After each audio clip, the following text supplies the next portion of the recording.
على أشرف الأنبياء والمرسلين سيد الأولين والآخرين قائد الغر المحجلين أطيب الطيبين وأطهر الطاهرين مولانا ومولى الثقلين حبيبنا محمد وآله وأصحابه أجمعين.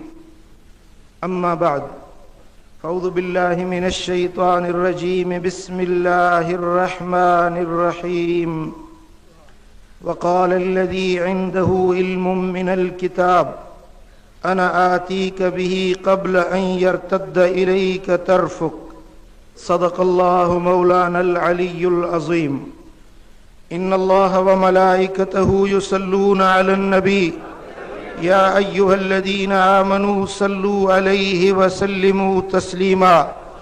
اللهم صل وسلم وبارك على نبينا محمد وعلى آله وأصحابه أجمعين. हज़रात, मशाइख़ इज़ाम, उलमाए किराम, प्यारा दोस्तों, बुजुर्गों ऐं भाइरो, असांजी ही खुश नसीबी आहे जो अॼु रब्बे ज़ुल जलाल असांखे हिन बाबरकत नूरानी रूहानी वजदानी महफ़िल में हाज़िरी जी सआदत नसीब फरमाई आहे। मां शुक्रगुज़ार आहियां हज़रत क़िबला साईं सुहिणे ज़ियाउद्दीन बादशाह जो, जन मदीना मुनव्वरा में हिन फ़क़ीर खे हुकुम फरमायो त तव्हांखे ज़रूरु अचणो आहे। ऐं मदीने जो साथ, जीअं क़िबला साईं ख़ालिद सुल्तान साईं फरमायो, मदीने जो साथ, मदीने जी संगत ऐं साईं जो हुकुम मदीने वारो। मूं चयो ॿिया पेरनि सां हली ईंदा, आउं तव्हांजे दर ते अखियुनि सां हली ईंदुसि। दस्तगीर जो दर आहे, गौसे आज़म जी गादी आहे, सोने दस्तगीर जे फैज़ जी शाख आहे। ऐं हे बारगाहूं यकीनन फैज़ ऐं बरकत ऐं रहमत सां भरपूर आहिनि। ऐं तव्हां ॾिठो हिन बाबरकत महफ़िल जे अंदरि टिन खुश नसीबन के कुरान पाक जे हिफ़्ज़ जी दिस्तारे फज़ीलत नसीब थी। रब शला असांजे बच्चन के भी आसादत नसीब करे। आमीन चओ। तव्हांखे बि रीस थी या कोन थी? जी, तव्हां पंहिंजे बच्चन के भी कुरान पढ़ाईंदो या न? अंग्रेजी भी पढ़ायोवनि, ॿिया इल्म भी पढ़ायोवनि, हुनर ऐं हिरफत भी सेखारियव, पर पंहिंजे बच्चन के अल्लाह जो कुरान पढ़ाए त दुनिया में भी रहमतूं ऐं बरकतूं, आख़िरत में भी भलायूं ऐं नजातूं नसीब थी। चओ सल्लल्लाहु अलैका या रसूल अल्लाह।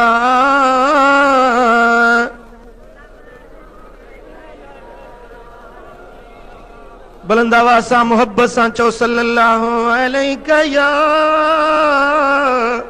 रसूल अल्लाह।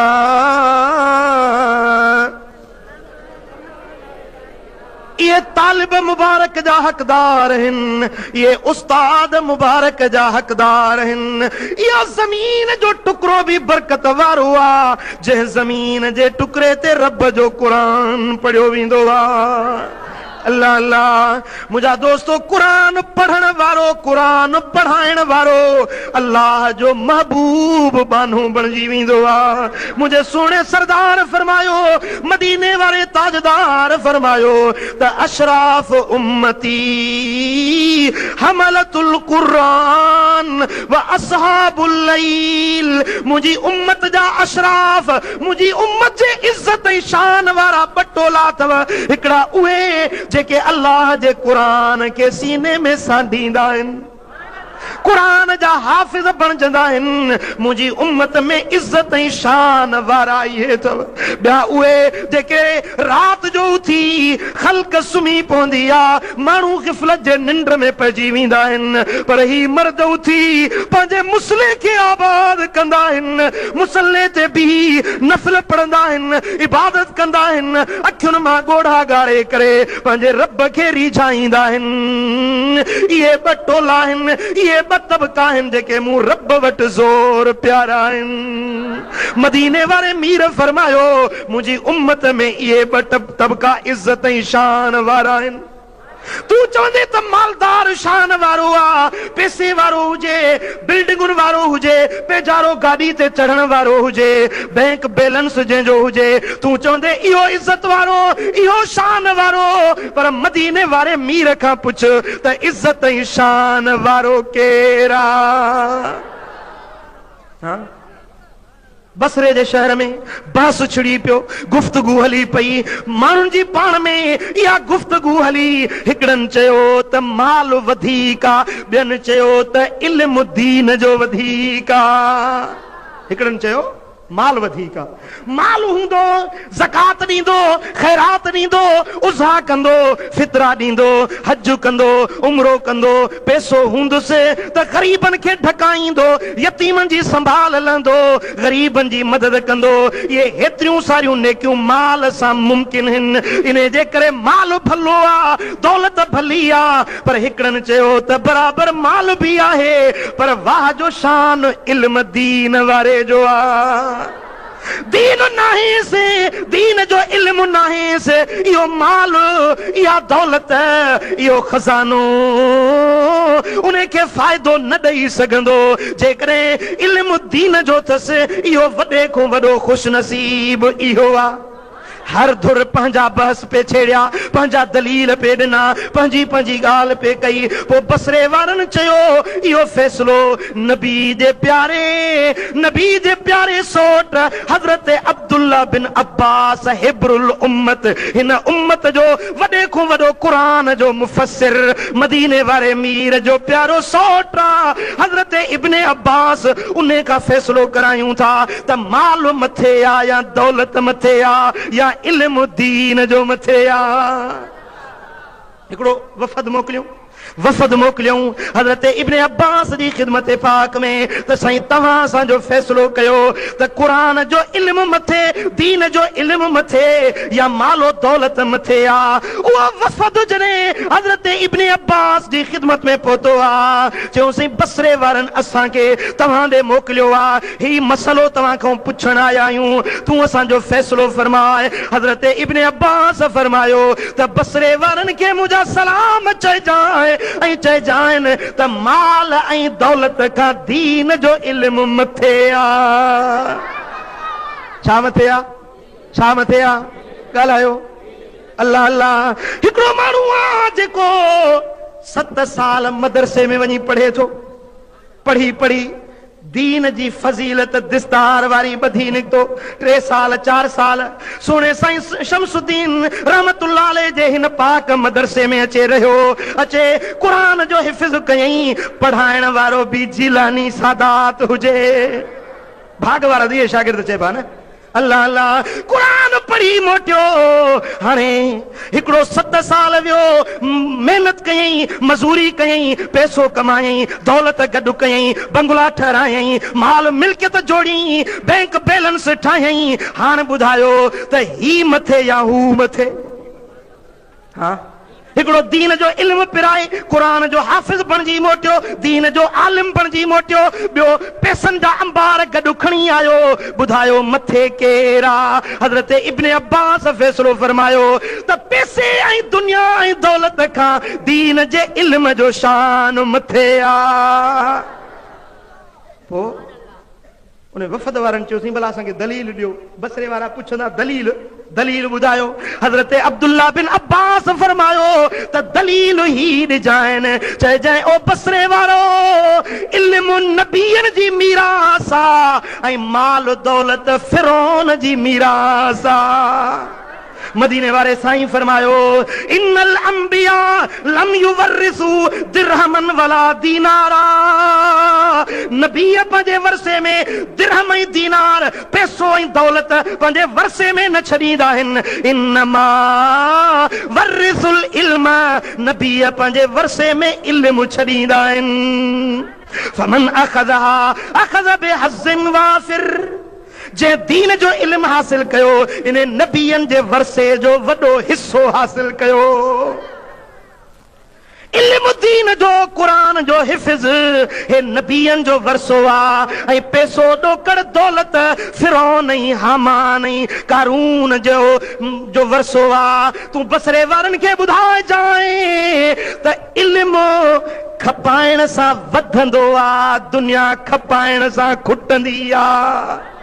अब पैसो मिसाल तव्हां वटि 500 खीसे में 100 खपाएव त बाक़ी 400 बचंदा, 100 ॿियो खपायो बाक़ी 300 बचंदा। खपाईंदो वेंदो खुटंदो वेंदो, पर इल्म जीअं ॿियनि खे पढ़ाईंदो तीअं तीअं तव्हांजो इल्म वधंदो वेंदो। ऐं दुनिया दौलत खे ज़वाल अची वेंदो, पर इल्म खे ज़वाल न ईंदो आहे। दुनियादार भली आबिद हुजे ज़ाहिद हुजे, ख़ैर करे ख़ैरातूं करे ज़कातूं ॾिए उज़हा करे फितरा ॾिए, पर जेॾी महिल सवाब जेको उनखे मिली चुको मरी वेंदो उनजो सवाब रुकिजी वेंदो। पर आलिम इल्म पढ़ाए वियो, हाफ़िज़ क़ुरान जा हाफ़िज़ बनाए वियो, हिकिड़नि ॿियनि खे हिफ़्ज़ पढ़ायो, उन्हनि ॿियनि खे पढ़ायो। आलिम हाफ़िज़ वफ़ात कंदो, उनजा दफ़्तर ज़मीन ते मौजूद हूंदा आहिनि, मलाइक सवाब लिखंदा रहंदा, क़यामत ताईं इन्हनि जो सवाब खुटंदो ई न। भली मालदार मस्जिद ठाराए माल मजा, पर आख़िरकार उहा मस्जिद में शहीद थींदी 20 साल 50 साल 60 साल खां पोइ वरी ॿी ठाहिणी पवंदी। पर आलिम जेकी ॿिया आलिम तयारु कया, हाफ़िज़ जेकी ॿिया हाफ़िज़ तयारु कया, हिकिड़नि जा शागिर्द उन्हनि जा शागिर्द क़ुरान क़यामत ताईं ज़मीन ते रहणो आहे। हाफ़िज़नि जा शागिर्द बि क़यामत ताईं धरती ते रहणा आहिनि, त क़यामत ताईं इन्हनि जो अजुर ऐं सवाब बि लिखबो रहंदो। चो सल्लल्लाहु अलैहि या रसूल अल्लाह,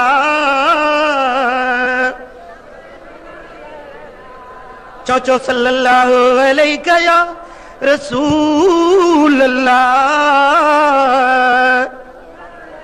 हज़रत इब्न अब्बास फरमायो बसरे वारनि खे ॿुधाए जाए त माल जी माण्हू खे हिफ़ाज़त करणी पवंदी, पर इल्म ख़ुद आलिम जी हिफ़ाज़त कंदो। अब ॻाल्हि सम्झ में आई? पैसे वारो ॾींहं राति खुटके में आहे, मतां को चोर चोरी करे वञे, मतां ढारेल फुरे वञे, डाकू लुटे वञे, मतां बाहि साड़े वञे, पाणी बोड़े वञे, फोरू फुरे वञे, हर वक़्तु खुटके में सुतो पियो आहे न। बिल्ली चुरंदी त खड़को चोर त कोन अची वियो। हाँ, जेतिरी दुनिया घणी ओतिरी परेशानी घणी, जेतिरो पैसो घणो ओतिरा फिकुर घणा। वरी जो मौत ईंदो त नेठि फुरबा, अब मौत आयो त इहे शयूं फुरबियूं, भली करोड़पति बणिजी वञी पर हर शइ तो को फुरजी वेंदी। हाणे हिकिड़े माण्हू को टोपी फुरे वठे, ॾुख थींदुसि यार मुंहिंजी टोपी फुरी, पर कंहिंखां 3 कपिड़ा को फुरे वठे, चवंदो दा तूं ॾुख छाजो थो करी, तुंहिंजी रुॻे टोपी फुरी अथनि, मुंहिंजा 3 कपिड़ा कांच कमीज़ पटको सभु फुरिजी, ॾुख त मां कयां। भला जे करे कंहिंखो सॼो घर फुरे वठिजे, उहो चवंदो रुॻे दा तुंहिंजा 3 कपिड़ा फुरिया आहिनि, ॾुख त मां कयां जो जेको मूंखो सॼो घर अलाह ताला मुंहिंजो फुरिजी वियो आहे। जेतिरी दुनिया घणी हूंदी ओतिरो उन जो विछोड़ो घणो ॾुखियो सदमो लॻंदो, ओतिरो मौत उन जो ॾुखियो थींदो। पर जेतिरी दीन जी दौलत घणी हूंदसि ओतिरो उन जो मौत आसान थींदो। आलिम जो मौत थींदो आहे त रूह ईअं निकिरंदो आहे जीअं अटे मां वार निकिरी वञे। अल्लाह अल्लाह मुझे मदीने वारे साईं फरमायो त वनन ते फिजाउन में उडामण वारा पखी आलिम जे लाइ दुआऊं घुरंदा आहिनि, बिरनि में माकोड़ियूं आलिम जे लाइ दुआऊं घुरंदियूं आहिनि, बहरनि में समुंडनि में दरियानि में आबी जानवर ऐं मच्छूं इहे बि आलिम जे लाइ दुआऊं घुरंदियूं आहिनि। हज़रत इब्न अब्बास फरमायो त बसरे वारनि खे ॿुधाए जाए त मालो दौलत खां इल्म जो शान मथे आ। क़ुरान जे हाफ़िज़ जो शान, क़ुरान जे हाफ़िज़ जो शान मथे आ। अल्लाह अल्लाह ही त हज़रत इब्न अब्बास जी ॻाल्हि आ, पर हाणे अचो सुहिणे अली शेरे जली हैदर करार फातिह खैबर असदुल्लाहिल गालिब सैयदना अली बिन अबी तालिब रज़ी अल्लाह ताला अन्हु वरदा नबी जे बिरादर खां पुछूं त साईं मालूम मथे या इल्म मथे?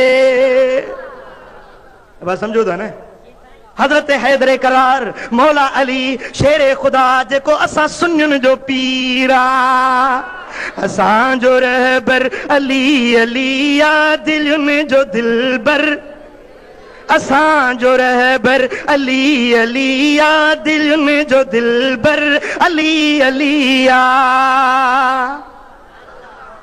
इश्क मजा चो अली अली महबत मां चो अली अली साईं कंदो सब भली भली इश्क मजा चो अली अली महबत मां चो अली असांजो मौला आहे अली असांजो मौला आहे सांग कंदो रब सौला आहे अलिया बिना नहीं गली गली इश्क मजा चो अली अली महबत मां चो अली अली हैदर जी हुब मुझो ईमाना दर्स पढ़ायो मुखे कुराना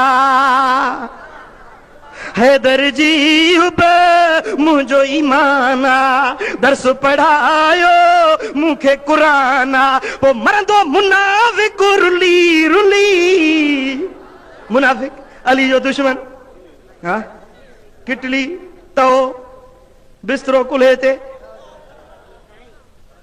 वधिक ऑपरेशन त कंदो न सफर फकीर हाँ ओ मरदो मुनाफिक रुली रुली इश्क मजा चो अली अली महबत मां चो अली अली साईं कंदो सब भली भली करमुल्ला जो साहु तो सारे हिन जमायत जो साहु तो सारे मौला अली वे बोन विसारे मौला अली वे बोन विसारे पो दर जन्नत जाव्या खुली खुली मौला अली फरमायो हैदर करार फरमायो रदीना किस्मतुल जब्बार फीना लना इल्मु वलिल जुहाल मालू मौला अली तो फरमाए ओ मुझा मौला तुझी विरासत दे तुझे वंड ते मां अली राजी आया जाहिलन के माल दिनुई मु अली के दीन जो इल्म दिनुई हाँ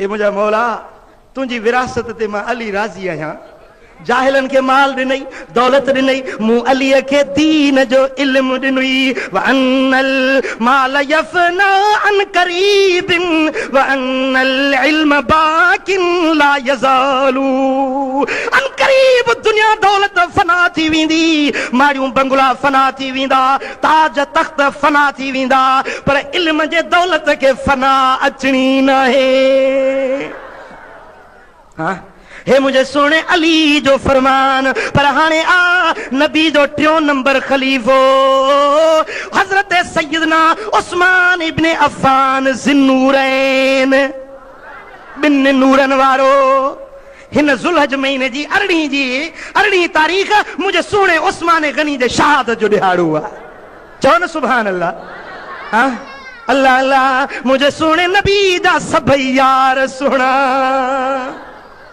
सिक सीने में रखो प्यारन जी वो सिक सीने में रखो प्यारन जी महबूब जे चैनी यारन जी वो सिक सीने में रखो प्यारन जी जेको इल्म जो बहर हुयो उस्मान सखा जो पे करो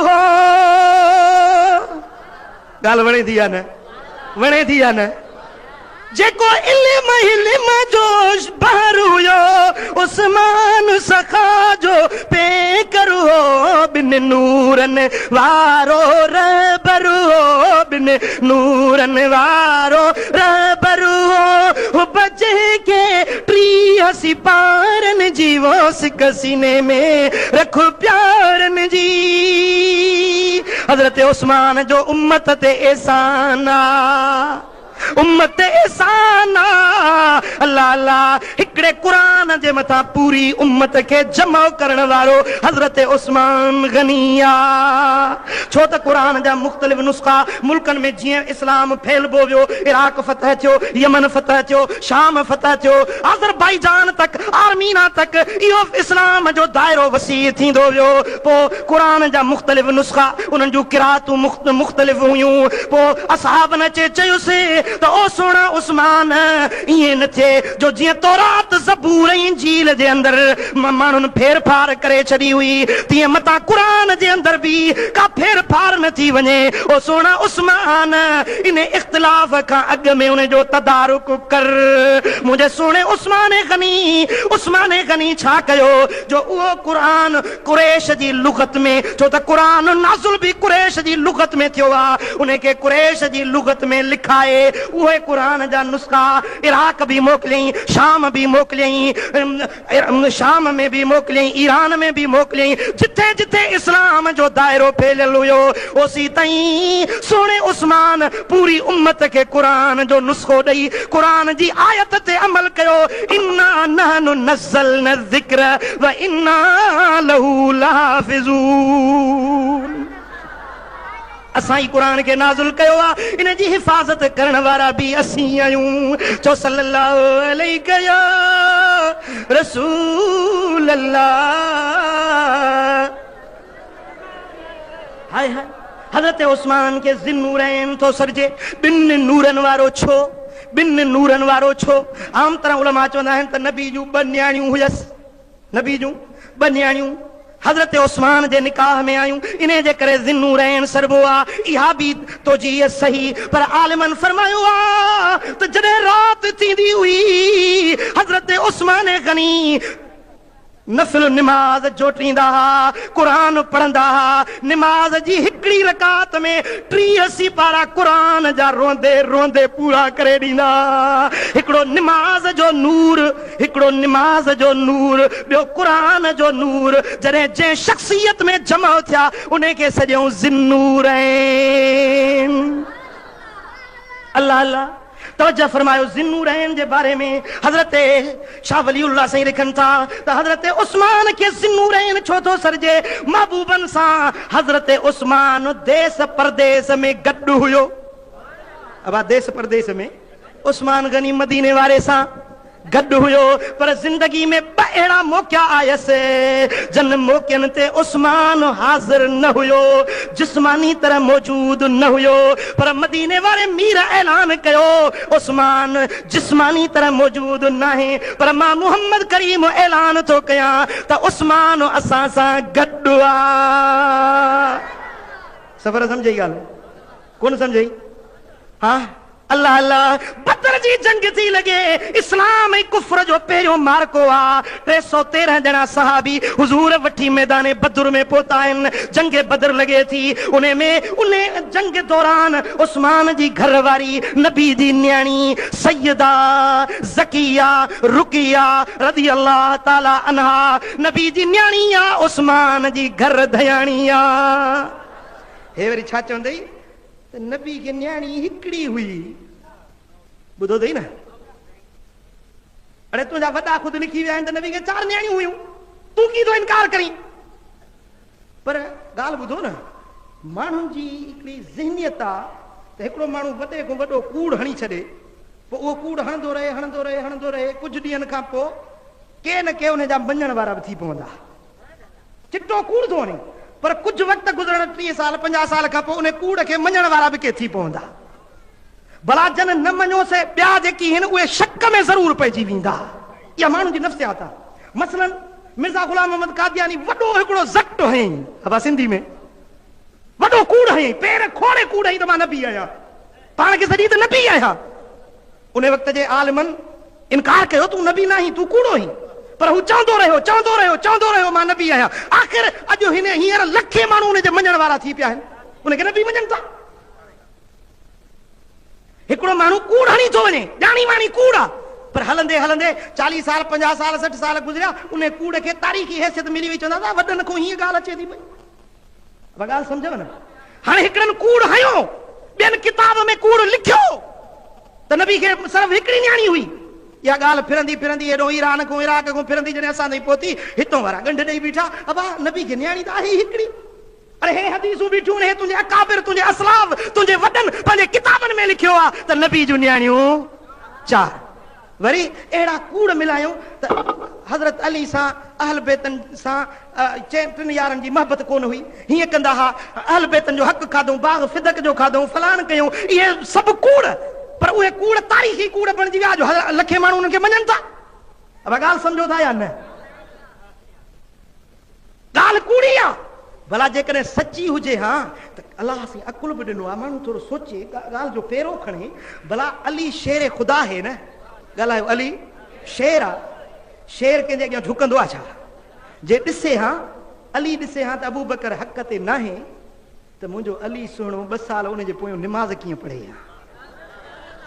उनखे अब निमाज़ में छा नियत कंदा आहियो? पुठीअ हिन इमाम जे छा चवंदा आहियो? हज़रत अली जो मस्जिद नबवी में हज़रत अबू बकर जे पोयों निमाज़ूं पढ़ियूं त कीअं नियत कंदो हो? हा 10 साल हज़रत उमर फारूक जे पोयों निमाज़ूं पढ़ी या कोन पढ़ी? 12 साल हज़रत उस्मान गनी जे पोयां निमाज़ूं पढ़ी कि न कोन पढ़ी?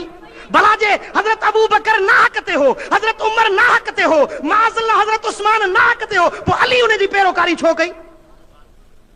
हज़रत अबू बकर ऐं उमर ऐं 3 खुलफाए सलासा जी जेका मजलिस शूरा हुई, उन्हनि जो रुकन हज़रत मौला अली हुयो। सलाह में, मशवरे में, देश में, परदेस में, जंगुल में, सिटाव में, लश्करनि खे मोकिलण में सलाह हलंदी त मुंहिंजे सोणे अलीअ जी हलंदी हुई। हिकिड़े ॾींहुं जॾहिं हज़रत अली साईं हैदर करार मसनद खिलाफ़त ते वेठा त सहाबनि जूं पाण में मुस्लमाननि जूं जंगूं थियूं। त हिकिड़े माण्हू चयोसि त साईं अबू बकर जे दौर में बि दीन वधियो, हज़रत उमर जे दौर में बि, उस्मान गनी जे दौर में बि इस्लाम जूं सरहदूं फैलियूं, पर तुंहिंजे दौर में मुस्लमान पाण में रुॻे विढ़ंदा, इहो छा सबबु? हज़रत अली साईं फरमायो भई ॻाल्हि इहा आहे त हज़रत अबू बकर ऐं उमर ऐं उस्मान जो सलाहकार मुशीर मां अली हुयुसि, मुशीर उन्हनि जी सलाहकार मां हुयुसि, तॾहिं उन्हनि जे अंदरि इज़ाफ़ो थियो। पर मुंहिंजा मुशीर वरी तो जहिड़ा आहिनि, तो जहिड़ा मुंहिंजा मुशीर आहिनि, जेको तूं मूं ते एतिराज़ जोड़ियूं वेठो आहीं, तो जहिड़ा मुंहिंजा मुशीर आहिनि। इन जे करे ही जेको फितनो बर्पा थियो आहे, अल्लाह अकबर कबीरा, मुंहिंजो अली शेर आहे, बातिल जे अॻियां झुकण वारो न आहे। अली जे बच्चे हज़रत हुसैन रज़ी अल्लाह ताला अन्हु दुनिया वारनि खे ॾेखारियो, जॾहिं नाहक जे तख़्त ते हज़रत इमाम हुसैन ॾिठो त नाहक सां जेकॾहिं नापाक यज़ीद उन तख़्त ते वेठो आहे त इमाम हुसैन कोन झुकियो, सिर कुर्बान कयईं, बच्चा कुर्बान कयईं, मगर बातिल जे अॻियां न झुकियो। हज़रत इमाम हुसैन दुनिया वारनि खे ॾेखारियो त मुंहिंजे रगुन में अलीअ जो खून आहे, बातिल जे अॻियां मां झुकण वारो न आहियां। जंहिंजो बच्चो बातिल जे अॻियां नथो झुकी सघे, उन्हनि जो अबो कीअं बातिल जे अॻियां झुके? हा मञणो पवंदो त 3 ख़लीफ़ा हक़ जा ख़लीफ़ा आहिनि, 3 नबी जा यार हक़ ऐं सच जा इमाम आहिनि। मूं ॻाल्हि पे कई सोणे उस्मान गनी जी जो हुनजे शहादत जो ही महीनो आहे।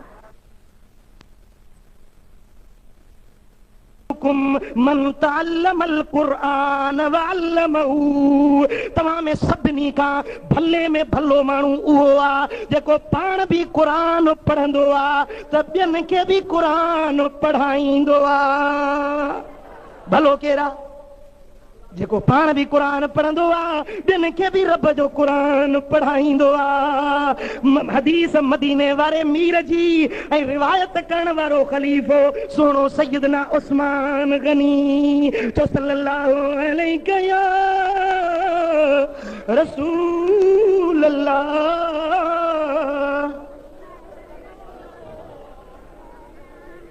चो सल्लल्लाहु अलैहि या रसूल अल्लाह। कुरान पढ़ो, कुरान ते अमल कयो, तव्हांखे दुनिया में भी कामयाबी त आखिरत जी भी। वअदल्लाहु अल्लज़ीन आमनू वअमिलुस सालिहात, वाइदो आहे अल्लाह जो उन्हनि माण्हुनि सां जेके ईमान आणे पोइ अमल सालिह कंदा आहिनि। अब समझो था, ईमान आणे पोइ छा कंदा आहिनि? अमल सालिह कंदा आहिनि। ईमान आणे कलमो पढ़ी पोइ सालिह अमल कंदा आहिनि। उन्हनि सां अल्लाह जो वाइदो आहे। रब जो वाइदो सच्चो, अल्लाह जो वाइदो सच्चो।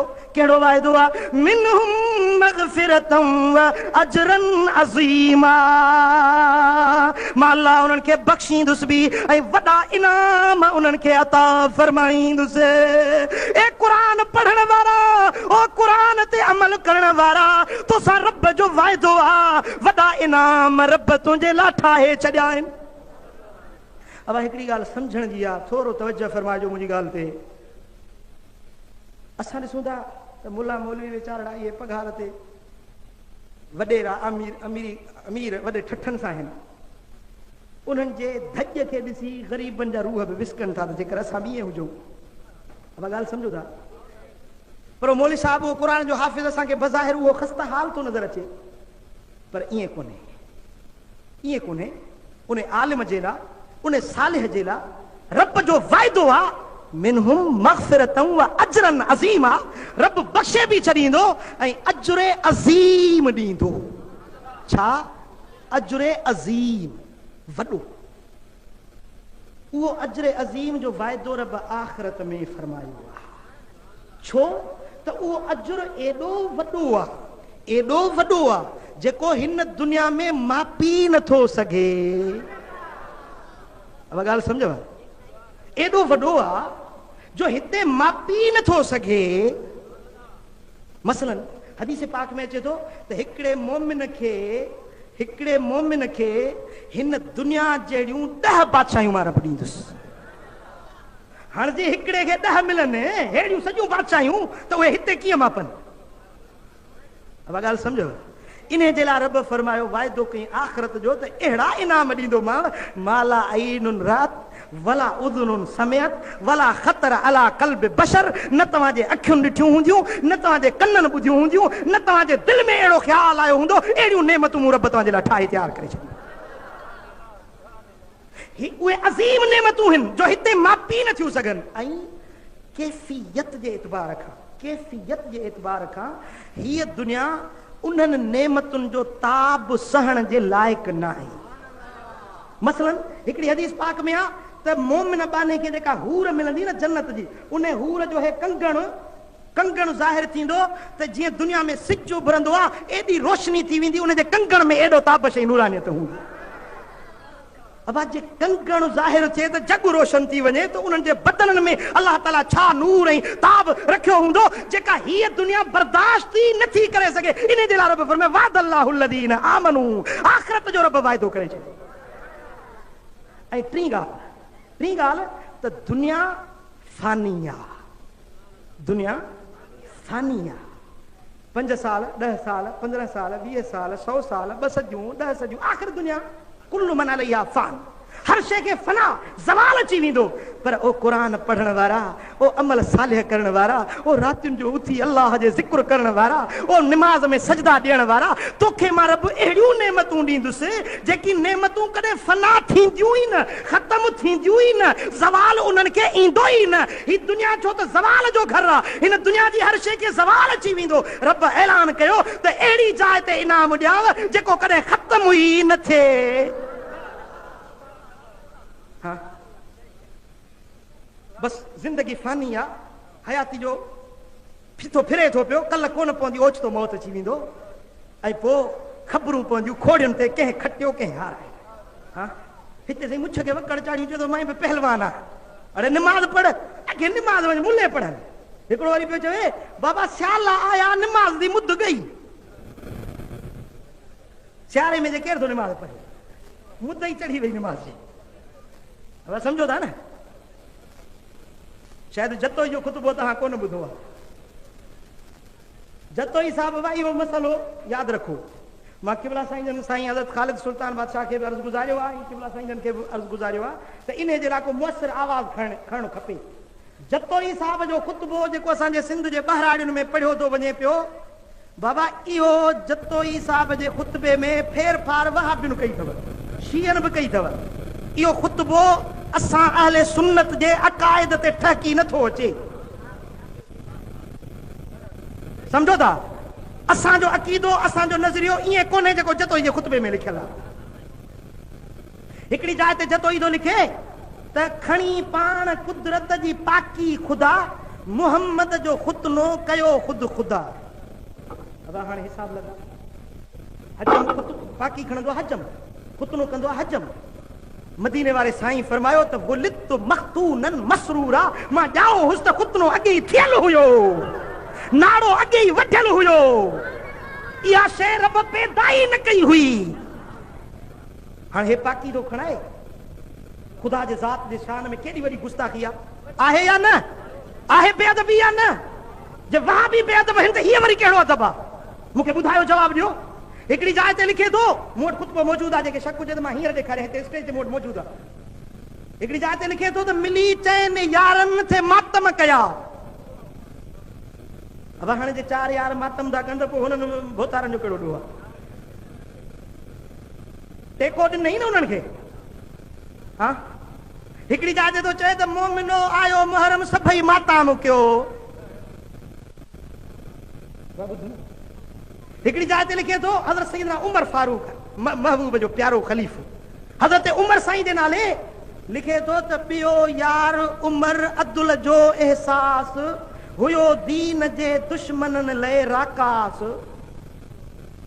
हाणे राकास जो लफ़्ज़ ठहे थो, राकास जो लफ़्ज़ केॾो असां चवंदा आहियूं हिकिड़ो ख़तरनाक ख़राब में ख़राब लफ़्ज़ आहे। उहो सोने उमर आदिल मीर उमर फारूक आज़म नबी जे प्यारे खलीफ़े जेको अॼु बि मुंहिंजे दिलबर जे भाकुर में सुतो पियो आहे।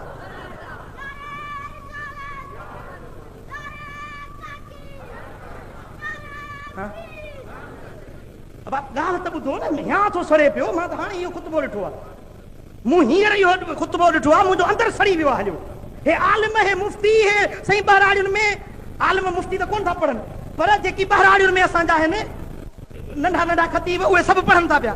हिकिड़ी जाइ ते लिखे थो त बाबा बेनिमाज़ी जे ज़ाल खे बाइन तलाक आहे, ऐं बेनिमाज़ी जा जेकी ॿार आहिनि सभु हरामी ॿार। हिसाब लॻायो, हाणे सिंध में मां सम्झां थो त 80% माण्हू इन हिकिड़ी फतवा ते हरामी ॿार थी विया। निमाज़ पढ़ण वारा घणा या छॾण वारा घणा? ॻाल्हायो। पढ़ण वारा ॻोठनि में सर्वे कयो त पढ़ण वारा घणा आहिनि ऐं छॾण वारा घणा आहिनि? चए थो त जेके निमाज़ नथा पढ़नि उन्हनि जे ज़ालुनि खे तलाक ऐं उन्हनि जा बच्चा सभु हरामी आहिनि। कहिड़ी कहिड़ी शरीयत में, कहिड़े किताब में इहे लिखियल आहे जेको जतो ई लिखियो? हिकिड़ी जाइ ते मदीने वारे साईं जे लाइ थो लिखे त ए मोहम्मद छॾे ॾे भॻी। भॻी जो लफ़्ज़ सिंधी में भॻी तव्हां छा खे सॾींदा आहियो? मदीने वारे मीर जे ज़ात बाबरकात जे लाइ अहिड़ो लफ़्ज़ थो लिखे। केॾी बेअदबी आहे मुंहिंजा दोस्तो। बेनिमाज़ुनि ते त का दरवेश खे एॾी का कावड़ आहे, एॾी त का कावड़ अचे थो त जीअं सुबुह जो बेनिमाज़ी खां कुतो मुंहुं ढकींदो आहे, तव्हांखे असांखे बि कुतनि वांगुरु उन खां मुंहुं ढकणु घुर्जे। पढ़ी ॾिसोसि तव्हां, सुबुह जो बेनिमाज़ी खां कुतो मुंहुं ढके थो जीअं असांखे बि कुतनि वांगुरु। हाणे सभु थियो कुता, थियो सभई कुता, मुंहुं ढकियो बेनिमाज़ी। निमाज़ हो नथो पढ़े पली त मुंहुं वरी कुता वरी असां जूं मुंहुं वरी असां ढकियूं।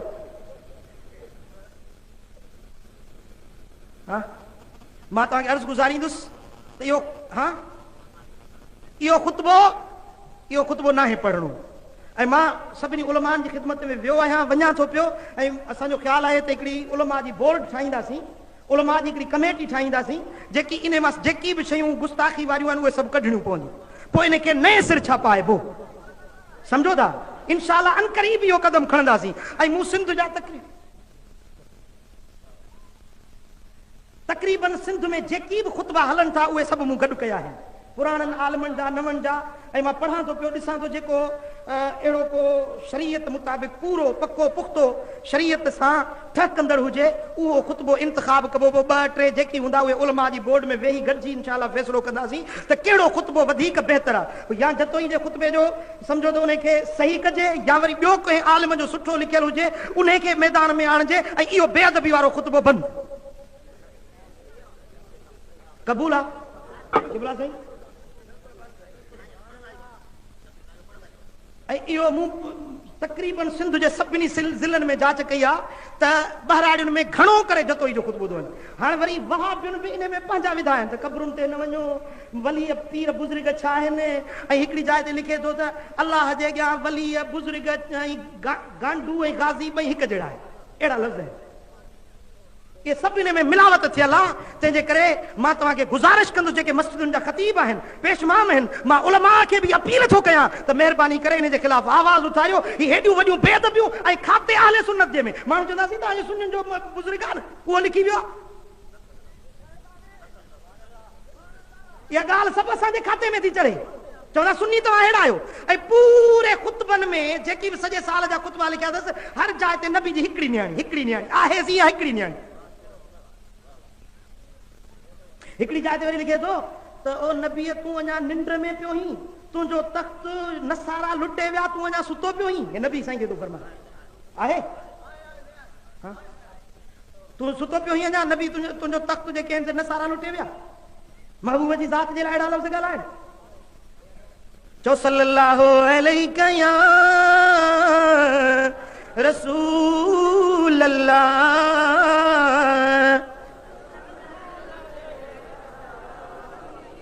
सल्लल्लाहु अलैका या रसूल अल्लाह।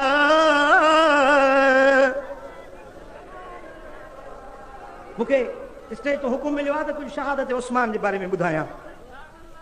सैयदना उस्मान गनी हिकिड़ो बैकग्राउंड, हिकिड़ो पस मंज़र, थोरा चंद लफ़्ज़नि में, ॻाल्हि त वॾी आहे, मां चंद लफ़्ज़नि में बयानु कंदुसि, तव्हां थोरो तवजह सां ॿुधिजो। अबा जॾहिं अलाह ताला मदीने वारे मीर खे मबूस कयो ऐं इस्लाम जो झंडो फड़कण लॻो अरब में, अरब खां पोइ अजम में, मदीना मुनव्वरा में हुज़ूर आया त मदीने में जेकी अॻु में रहवासी यहूदी हुआ, उन यहूदियुनि खे हुकुम मिलियो तव्हां कलमो पढ़ो, मुस्लमान थियो, असांजे दीन में दाख़िल थियो। भला जे नथा पढ़ो त पोइ जिज़ियो ॾियो, ढल ॾियो, न त मदीनो छॾियो। पोइ मदीने मुनव्वरा में 3 कबीला हुया, बनु कीनोका, बनु नुदैर ऐं टियों कबीलो। इहे 3 कबीला पोइ इहे ख़ैबर ॾे लॾे विया। बनु नुदैर वारनि खे उन्हनि जे फ़ैसिले मुताबिक़ क़त्ल कयो वियो, उन्हनि जे मर्दनि खे, ऐं ॿिया कबीला हितां छॾे विया। वरी ईरान में जॾहिं इस्लाम आयो त ईरान में किसरा जहिड़ो वॾो जाबिर बादशाह हुयो, वॾो सल्तनत हुकुमरानी हुई उनजी। साईं इराक में जुदा बादशाही, रूम जी जुदा बादशाही, पर मुस्लमान महबूब जा ग़ुलाम जो निकिता न, सतूं पीअंदा हुआ, जम जी रुखी रोटी खाईंदा हुआ, केसर ऐं किसरा सां लड़ाई कंदा हुया। बेसरो सामानी जे आलम में अल्लाह अकबर जी सदा हणंदे काफ़रनि जा कंध कपींदा विया, इस्लाम जा झंडा फड़काईंदा विया। पोइ जेकी अॻे पंहिंजे मुल्कनि जा बादशाह बणियल हुया, असर रसूख वारा हुया, उहे हिकिड़ा त मारिजी विया, हिकिड़ा मुल्क छॾे विया, ॿिया मोचड़े जे ख़ौफ़ खां कलमो पढ़ियूं। हिकिड़ा सचा मोमिन थिया, पर हिकिड़ा मोचड़े जे डप खां कलमो पढ़ियूं, पर अंदर में दुश्मनी इस्लाम सां हुयनि न। अब ॻाल्हि सम्झो था न, इस्लाम जो आयो ॿाहिरों धारियो दीन आयो, हिननि जे घर में हिननि खे मजबूर थी पंहिंजी ताज तख़्त हुकूमतूं छॾणियूं पियूं, त हिननि जे अंदर में इस्लाम ॾों वॾी बाहि हुई। हाणे सोचींदा हुआ त कीअं मुस्लमाननि खां बदिलो वठूं, कीअं मुस्लमाननि खे असीं नुक़सान पहुचायूं, पलांद वठूं, वेर वठूं। पर इस्लाम में हज़रत अबू बकर सिद्दीक़ जहिड़ो ख़लीफ़ो महबूब जे दौर में त इहे मारिया विया, क़त्ल कया विया। ऐं वरी जॾहिं हज़रत अबू बकर आयो त हुननि खे कुझु उमेद थी त नबी वियो, हाणे असांजो को चाड़ो थींदो। पर जेॾी महिल सुहिणो अबू बकर सिद्दीक़ आयो, तलवार खणी म्याण मां कढई, फरमाई त जेको ज़कात ऐं निमाज़ में तफ़रीक़ थो करे, उन सां बि लड़ाई कंदुसि। दुश्मन ॾिठो वेली हिते बि असांजी दाल कोन घरंदी। वरी जॾहिं हज़रत उमर साईं सुहिणो ख़िलाफ़त जे तख़्त ते वेठो, वरी हिननि साज़बाज़ शुरू कई। पर हज़रत उमर सोणे जी निगाह अकाबी निगाह हुई, साईं जी बसीरत, साईं जन जो सियासत मुदनिया जो जेको तजुर्बो हुयो, हज़रत उमर जी वेठा मदीने में हूंदा हुआ, पर निगाह हज़ारे महलनि ताईं कमु कंदी हुई। जे ख़ुतबो जुमे जो पे ॾिनो त ओ हीअं पिया फरमाइनि त या सारियत अल जबल, या सारियत अल जबल, ओ सारिया जबल जो ख्याल कजाए, दुश्मन ओॾों थो अचे, वेठो मदीने में आहे, पर निगाह सवे महल परे मैदान जंग ते सोणे उमर जी लॻी पई आहे। दुश्मन के इन वक्त में भी मौको कोन मिलियो। हजरत उस्मान गनी आयो। हाणे हजरत उस्मान तबअन नरम हुयो, हलीम हुयो, बुर्दबार हुयो, माठीणो हुयो, नबी जो खलीफो, साहिबुल हिल्म वल हया हुयो। हिनन हजरत उस्मान जा पहिरियां 8 साल पे मनसूबा ठाया त कीअं मुसलमाननि में बिफेड़ विझजे। पोयां हजरत उस्मान गनी जा 4 साल जेके खिलाफत जा हुया, उन्हनि में हिननि ॾिठो त हजरत उस्मान नरम मिजाज आ, असां पंहिंजो फितना पखेड़ींदासीं त असांजी का अहिड़ी बाज़पुरस कोन थींदी। पोइ हिननि हिकिड़ो अब्दुल्ला बिन सबा नाले यहूदी हुयो। छा नालो छा हुयुसि? अब्दुल्ला बिन सबा। मज़हब जो यहूदी हुयो, कट्टर यहूदी, इस्लाम जो कट्टर दुश्मन। उन हीअं कयो जो उन भी वॾो चालाक, वॾो मक्कार, वॾो फ़रेबकार हुयो। उन सोचियो त हाणे मुसलमाननि में कीअं बि फेड़ विझूं, घर में झेड़ो विझूं, तॾहिं असां इन्हनि जी ताक़त खे टोड़ींदासीं जॾहिं मुसलमान जे घर में झेड़ो विझूं। पोइ हिननि में ई ॾिठो त इहा कहिड़ी पॉइंट असांखे कमु ॾींदी। पोइ हिननि हीअं कयो जो अहल बैत जी मुहबत जो लिबादो ढकियो त असां अली सां हुबदार आहियूं, अली सां इंसाफ़ कोन थियो आहे। अली नबी जो बिरादर आहे, नबी जो सौट आहे, नबी जो न्याणो आहे, नबी जो रिश्ते में वेझो आहे, ॿियनि ख़लीफ़नि खां वधीक अली हक़दार आहे, अली खे खिलाफ़त छो न मिली? इहो नुक्तो हिननि उथारियो। बीबी फातिमा खे बाग़ फदक कोन मिलियो, फलाणो कोन थियो, फलाणो कोन थियो। इहे ॻाल्हियूं हिननि वञी पाण में सलाहूं कयूं। पोइ इहो वञी हिन प्रचार शुरू कई। इहा दुश्मननि इहा चालबाज़ी करे ऐं मुसलमाननि में तफ़रीक़ पैदा कई। शीयनि जो मज़हब उन ॾींहं खां वठी शुरू थियो। असल में इहा यहूदियुनि जी साज़िश, असल में इहो यहूदियुनि जो एजेंट हुयो, ख़ुदि यहूदी हुयो, पर इस्लाम जो लिबास पारे मुसलमाननि में इहो ॾिफेड़ इन माण्हू पैदा कई। पोइ हिननि वञी फितना शुरू कया, माण्हू ठाहींदा विया। मूं तव्हांखे अर्ज़ु कयो त हिकिड़ो माण्हू कूड़ हणे थो त उन कूड़ सां बि 4 माण्हू उन जा साथी थी पवनि था।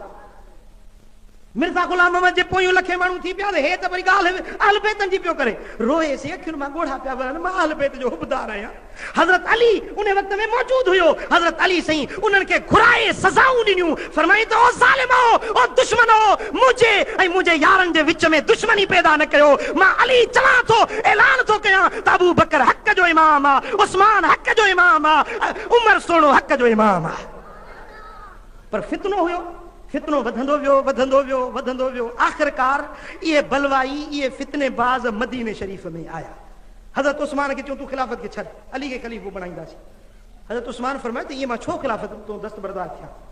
मूंखे हुज़ूर फरमाए त उस्मान जेका मूं तोखे कमीस पाराई आहे न, हिकिड़ा माण्हू ईंदा उहे चवंदे कमीस लाहे पर न लाहिजांइ। अॼु उहो वक़्तु अची वियो आहे जो तव्हां मूंखे उहा खिलाफ़त वारी कमीस लहराइणु चाहियो था, मां न लाहींदुसि। हज़रत उस्मान गनी इनकार कयो। हज़रत अली हज़रत उस्मान वटि आयो, साईं हे दुश्मन पहुची विया आहिनि, 1900 या 1800 या 2200, तव्हां असांखे इजाज़त ॾियो, लश्कर घुरायूं, हिननि खबीसनि जी पाड़ पटियूं, हे न त फितनो वधंदो वेंदो। हज़रत उस्मान बुर्दबार, नबी जो ख़लीफ़ो, हिल्म ऐं बुर्दबारी वारो, फरमाई त मदीना मुनव्वरा में मां पंहिंजे सिर जे लाइ कंहिंजो रतु हारणु नथो चाहियां।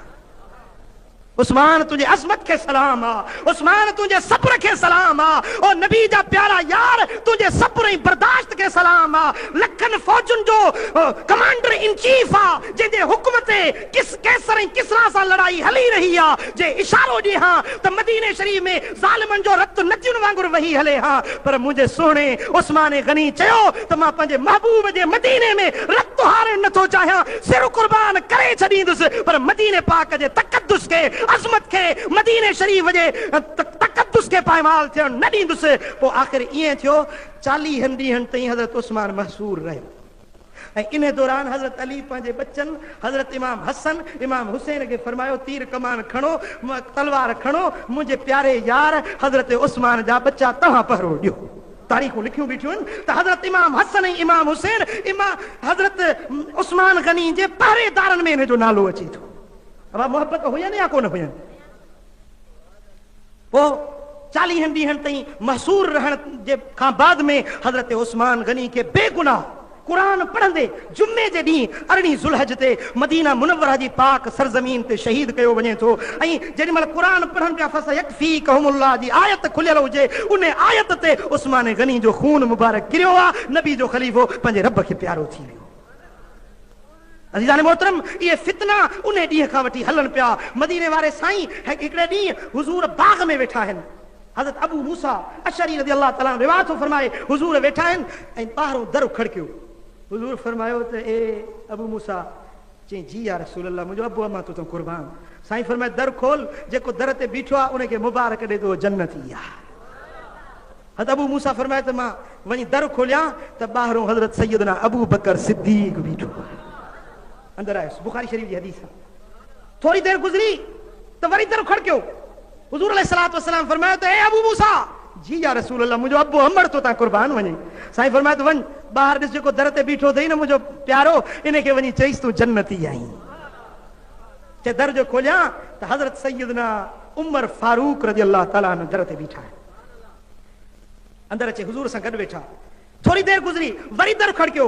हुज़ूर अलैहिस्सलातु वस्सलाम फरमाइनि था, अबू मूसा, मुंहिंजो जी या रसूल अल्लाह, मुंहिंजो अबू अमर तो तां कुर्बान वञे। साईं फरमाइनि था, जेको दर ते मर्द बीठो आहे न, इन मर्द खे वञी मुंहिंजा सलाम चईसि ॾुख ईंदई, तकलीफ़ूं ॾिसंदे, आज़माइशूं ॾिसंदे, पर आहीं जन्नती। वञी दर खोलियां त उस्मान गनी बीठो हुजे। चयोमांसि त महबूबन फरमाया, ॾुख ईंदई, तकलीफ़ूं आज़माइशूं ईंदई, पर आहीं जन्नती। हज़रत उस्मान फरमाया, मां पंहिंजे रब जी रज़ा ॾो राज़ी आहियां। महबूब मुबारक ॾिनी आहे, ख़ैर मुबारक। महबूब पंहिंजे पाक ज़बान सां फरमाया त उस्मान जन्नती आहे। उहे ॾुख ॾिसणा हुया, उहा आज़माइश अचणी हुई जेका नबी जे प्यारे यार ॾिठी। ऐं दुनिया वारनि खे हज़रत उस्मान गनी मदीने जो अदब सेखारे वियो।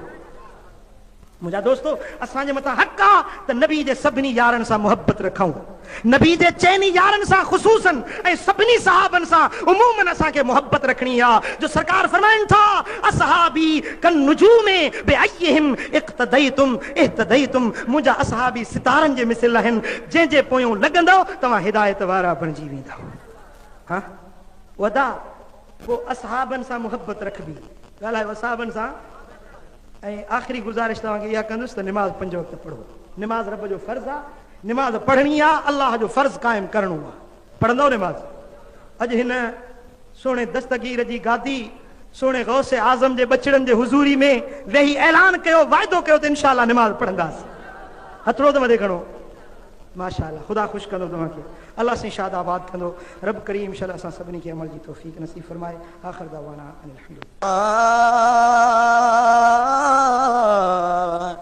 नबीना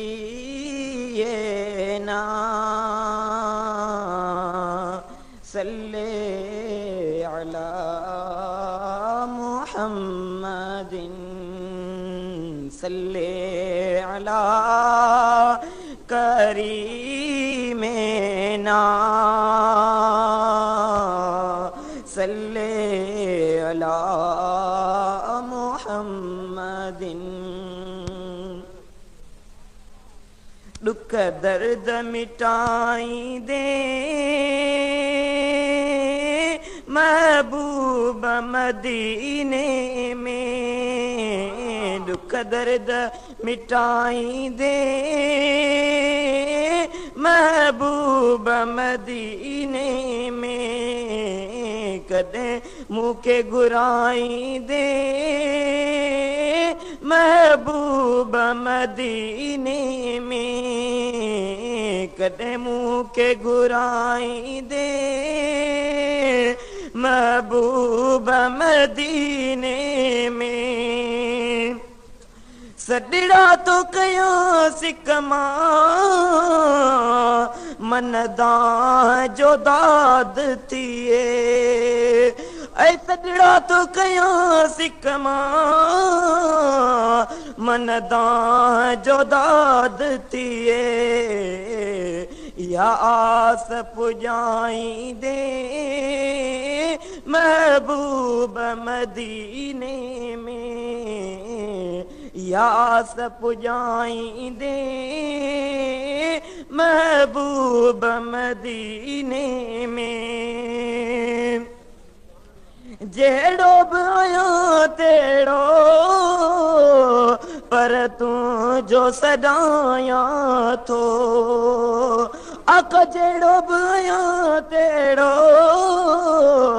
पर तू जो सदाया थो। कदे वागवराई दे महबूब मदीने में, कदे वागवराई दे महबूब मदीने में। जग तुझे तो तगे तू वंड विराई तो, आका जग तुझे तो तगे तू वंड विराई तो, मुखे खैर दियारी दे महबूब मदीने में, मुखे खैर दियारी दे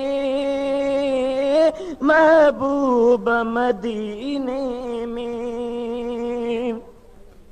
शलाकियों दिसन हर हर तुझे नूरी नीलुन के, आका शलाकियों दिसन हर हर तुझे नूरी नीलुन के, पंजो जलवो पसाई दे महबूब मदीने में, कदे मुँह के गुराई दे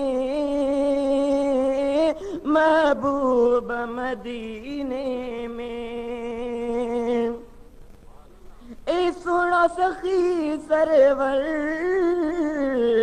कर सुने मुर्शिद सुने से करम लाते करम,